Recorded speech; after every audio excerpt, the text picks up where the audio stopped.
بسم اللہ الرحمن الرحیم۔ آپ دیکھ رہے ہیں میرا چینل حدیث کی باتیں۔ قرآن کی باتیں۔ قرآن تو ہم روز پڑھتے ہیں لیکن قرآن کو سمجھتے نہیں۔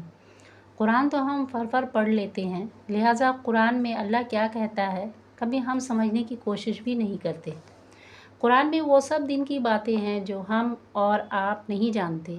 قرآن ہی تو ہے جو ہمیں اللہ کے قریب لے جاتا ہے۔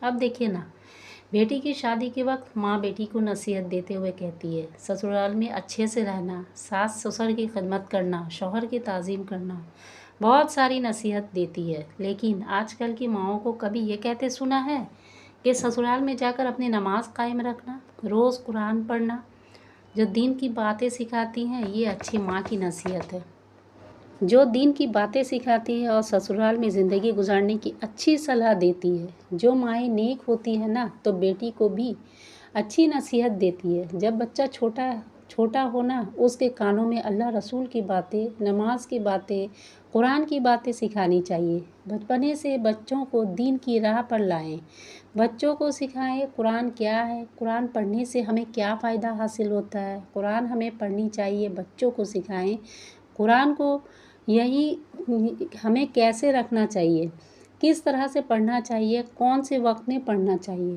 اور قرآن سمجھ کر پڑھنا، ٹھہر کر، یا اگر کوئی قرآن پڑھے تو قرآن کو آپ بھی سنیں اور سمجھیں، اور دل میں خدا کا خوف رکھیں، اللہ سے ڈریں اور اس دن کا انتظار کریں کہ ایک دن سب چھوڑ کر اللہ کے پاس جانا ہے۔